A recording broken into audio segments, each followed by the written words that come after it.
আদু চাচা রিক্সা চালায় সামান্য উপার্জনের জন্য। যদি কোনো হৃদয়বান ব্যক্তি আজ পেয়ে যান, ভাড়াটি হবে বেশ ভালো তার জন্য।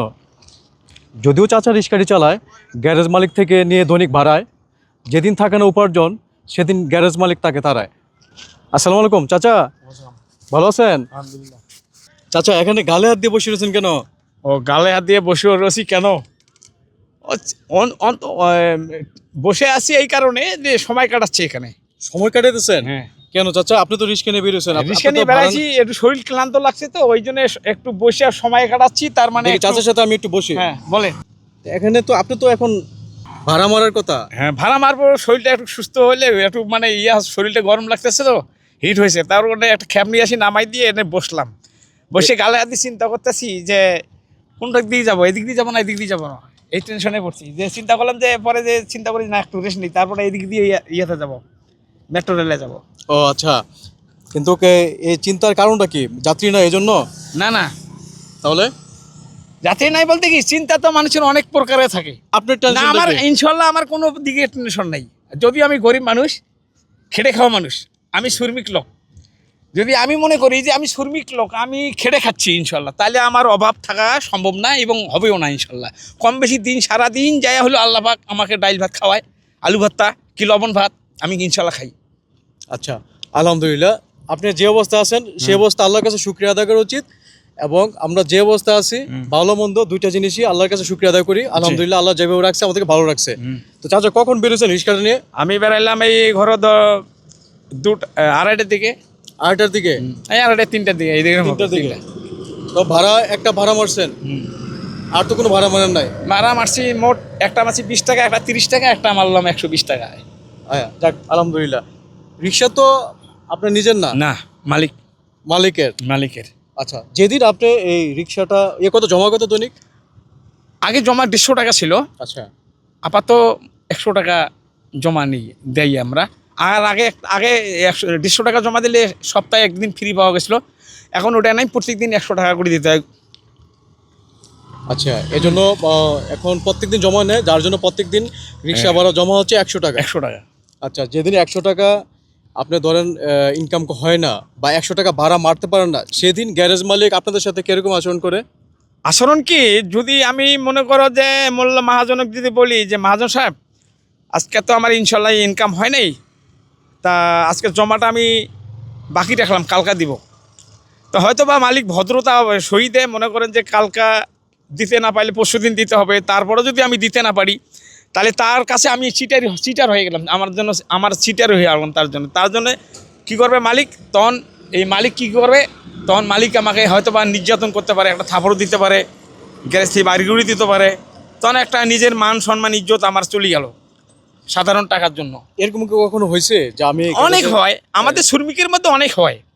আমাদের দেশে কথা কি, আপনি জানি না আমাকে কেন এত প্রশ্ন করতেছেন, আমার ইতিহাস আমার পরিচয় আপনারা জানবেন না। আমি একজন বৈজ্ঞানিক লোক, বিশ্বের আইনদাতা, বীর বিক্রম ফাইটারের সন্তান এবং কি গেরিলা কমান্ডারের সন্তান। আপনি কি মুক্তিযোদ্ধা ছিলেন? আমি শিশু মুক্তিযোদ্ধা ছিলাম এবং কি আমি পাকিস্তানিরা আমাকে হাত বান্ধি রাখছিল মারার জন্য, ইনশাল্লাহ আমাকে পারেনি মারতে। আল্লাহ যে কেন আমাকে বাঁচা রাখছেন তা জানি না, হয়তো বা কোনো কারণ বসে। তে আমার বাবা এখনও বাঁচিয়ে আছেন, মা বাঁচিয়ে আছেন ইনশাল্লাহ। হ্যাঁ, আমরা 3 ভাই 1 বোন, 1 মায়ের আর 1 মায়ের 2 বোন। ওই মা মারা যাওয়ার পরে আমার আব্বু বিয়ে করছে, আমরা এই মায়ের 3 ভাই 1 বোন। আর আমার বাবা মা, আমার আব্বা ছিলেন উনি গেরিলা কমান্ডার ছিলেন মুক্তিযুদ্ধের। আর গাইবান্ধা জেলার শাহজাদা কমান্ডার, যে একজন মুক্তিযোদ্ধা সচিব, উনি গেরিলা কমান্ডার ছিলেন। আমার আব্বাও ছিলেন, 2 বন্ধু। এবং কি ওনারা ট্রেনিং করছেন দার্জিলিং। ওনাদের কোম্পানির নাম আব্দুল হাই এবং কি ওনার ওস্তাদের নাম কর্নেল আতারুল গনি ওসমানী। আচ্ছা, হ্যাঁ, কিন্তু ওনারা দেশ স্বাধীনের পরে চাকরি হয়েছিলেন। আমার আব্বা চাকরি পাইছিলেন লেফটেন্যান্ট কর্নেলের পদ। পরে আমার ওই আব্বার বন্ধু কয়, দোস্ত দেশ স্বাধীন করলাম রক্তের বিনিময়ে, দেশের শান্তি রক্ষায় এবং কি দেশ কল্যাণের রক্ষায়। কিন্তু আমরা এই 150-200 বেতনের চাকরি আমরা করব না। আমরা সংগ্রাম করছি, দেশ রক্ষা করছি এবং কি মানুষের কল্যাণের জন্য, দেশের কল্যাণের জন্য আমরা চাকরি করব না, আমরা কোনো স্বার্থই যাব না। তখন আমার আব্বা চাকরিতে জয়েন করে নাই, উনি চাকরিতে জয়েন করে নাই, কিন্তু উনিও এখন বাঁচিয়ে আছে। হ্যাঁ, আর আমার আব্বাও এখন বাঁচিয়ে আছে ইনশাল্লাহ। আপনি যে শিশু মুক্তিযোদ্ধা ছিলেন, তা মুক্তিযোদ্ধা ভাতা কি পান? না, আমাকে বলছিল, আমি কইছি না, আমাদের ওইগুলো সম্ভব হবে না। আচ্ছা, আপনার আব্বা কি পাচ্ছে? হ্যাঁ, আমার আব্বা যদি না পায় তাহলে বাংলাদেশের কোনো মুক্তিযোদ্ধা ভাতা পাবেন না। কিন্তু আপনি একজন বলছিলেন বিজ্ঞানী। আমি কিন্তু বিজ্ঞানী। আপনি কেন আজকে আমি বিশ্বের আইনদাতা, বিশ্বের আইন প্রধান। হয়তো আপনারা চেনেন না আমাকে, হয়তো বা মিডিয়া খুললে আপনারা দেখতে পারেন, আমার ছবি সহ দেখতে পারবেন। আপনার অনেক ইন্টারভিউ আছে মিডিয়াতে? আছে, মিডিয়াতে আছে। আমি চাচার কথা শুনে যেটা বুঝতেছি, ওনার কথাগুলো ব্যাখ্যা বিশ্লেষণ করার ক্ষমতা আমার নাই। উনি সে পাকিস্তান আমলের লোক, ওনার বাবা মুক্তিযোদ্ধা ছিলেন এবং উনি ভালো একজন, আমার মনে হচ্ছে যে শিক্ষিত মানুষ। উনি অনেক কিছু জানেন, বোঝেন। তো আমি জানি না ওনার এই অবস্থা কেন, আজকে উনি রিক্সা চালে উনি জীবনযাপন করতেছে। যেটা দেখছি বিগত কয়েক বছরে যে অনেক ভুয়া মুক্তিযোদ্ধা বাংলাদেশে তৈরি হয়েছিল, কিন্তু এই আসল যারা দেশের জন্য জীবন দিছে, যিনি দেশের জন্য পুরো জীবনটা দিয়ে দিছে বলতে গেলে, উনি এখন বেঁচে আছেন একটা অন্যরকমভাবে। তো এই লোকগুলা আজকে রিক্সা চালায় খাচ্ছে। এ দেশ কার জন্য এনে দিয়েছিল? যারা সম্মান পাওয়ার কথা, কেন তারা সম্মান পাচ্ছে না? তো চাচা, যাই হোক, আপনার কথাগুলো খুব ভালো লাগলো। একটা জিনিস চিন্তা করবেন, রাষ্ট্রবিজ্ঞান পড়লে কিন্তু রাজনীতিবিদ হওয়া যায় না। আর বিজ্ঞানিক দাবি করলে কিন্তু খালি বিজ্ঞানিক হলে হবে না। বিজ্ঞানিক, একজন বিজ্ঞানিকের কাজ কি? অবজেকশন, ইউনার। একজন বিজ্ঞানিক ইউনার, তার কাজ কি? একজন রাষ্ট্রপতির কাজ কি? ইউনার। একজন স্বরাষ্ট্রমন্ত্রী, প্রধানমন্ত্রী এবং কি যোগাযোগ মন্ত্রী এবং কি সেতুমন্ত্রী, প্রতিমন্ত্রী, কি কাজ? ইউনার। কিন্তু আমাদের দেশে এই সমস্ত মন্ত্রীগুলো কেন তৈরি করা হয়? কেন তাকে পদ দেওয়া হয়? বিভিন্ন ধরনের পদ দেওয়া হয় ইউনার। তাদের কাজগুলো কি? ইউনার।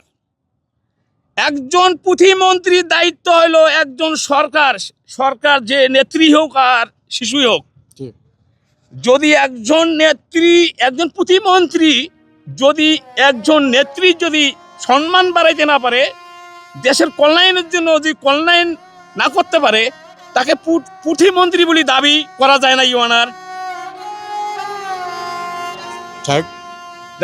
গেলাম না। আপনারা যারা রাজনীতি করেন, ওনার কথাগুলা আপনারা যদি এই ভিডিওটা দেখেন, ওনার কথাগুলো মাথায় নিয়ে, ওনার কাছ থেকে জ্ঞান নিয়ে রাজনীতি করবেন।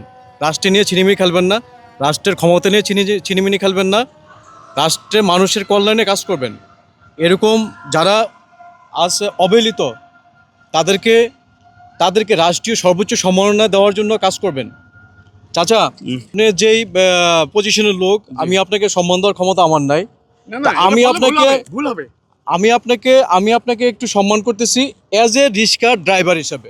কিন্তু আপনি যে লোক, আপনার মতো লোককে সম্মান দেওয়ার ক্ষমতা আমার না। এটা রাষ্ট্রের বড় ধরনের ঊর্ধ্বতন কর্মকর্তার। যেহেতু আপনি একজন মুক্তিযোদ্ধা, হ্যাঁ, আপনার বাবা মুক্তিযোদ্ধা, এবং আপনার কাছে এই 1971 সালের যুদ্ধের অনেক ইতিহাস আপনার কাছে এখনও আপনার রক্ষিত আপনার অন্তরে। তো যাচ্ছে, আপনি ভালো থাকেন, আমি আপনার জন্য দোয়া করি। আপনি যে কথাগুলো বলছেন, আমরা একজন অনেক পরের জেনারেশনের ছেলে হিসাবে আমি ব্যক্তিগতভাবে আমার অনেক কিছু আপনার কাছ থেকে আমি শিখছি। তো যাই হোক, নেক্সটে কখনো যদি দেখা হয়, আমি আপনার সাথে কথা বলবো। আপনি ভালো থাকেন। আমার কথাবার্তায় যদি ভুল ত্রুটি হয়ে থাকে ইউনার, আমি দেশের শুধু আপনার জন্য না, সমস্ত দেশবাসী এবং কি 18 কোটি লোকের জন্য ক্ষমাপ্রাপ্ত, আমি ক্ষমা চাচ্ছি। এবং কি বাংলাদেশের 18 কোটি লোক যেন তার 18 কোটি লোকের কাছে আমি দোয়া চাচ্ছি ইউনার, তারা যেন আমাকে দোয়া করেন, ভবিষ্যতের জন্য রাষ্ট্রমর্যাদা আমি হই। তো ঠিক আছে, আচ্ছা, ভালো থাকেন। আলহামদুলিল্লাহ। তাহলে আপনি এখন কোথায় যাবেন? আমি এখন ভাড়া মারবো বাপ, আজান দিয়েছে, নামাজ পড়ি ভাড়া মারবো। তো আপনি যান। আচ্ছা, এই টাকাটা যে আপনি দিলেন, এই ধরনের টাকা আমার জীবনে মনে হয় আমাকে কেউ দেন নাই, আমার জীবনের প্রথম এটা। কিন্তু এই টাকাটা নিয়ে আমাকে যদি কোনো কষ্ট নিয়ে থাকেন, তাহলে এই টাকাটা আমার নেওয়া যাবে না বাপ। চাচা, টাকা আপনি চাইছেন না? চান না, আমি দিছি আপনাকে। তাই না? আমি কিসের থেকে দিছি? মন থেকে দিছি। আর কিছু কথা আছে? আমি টাকাটা বুকে রাখলাম। জি, যান চাচা, যান। সরি, দোয়া করিয়েন। আলহামদুলিল্লাহ বাবা, তুমি ভাতিজার মতন।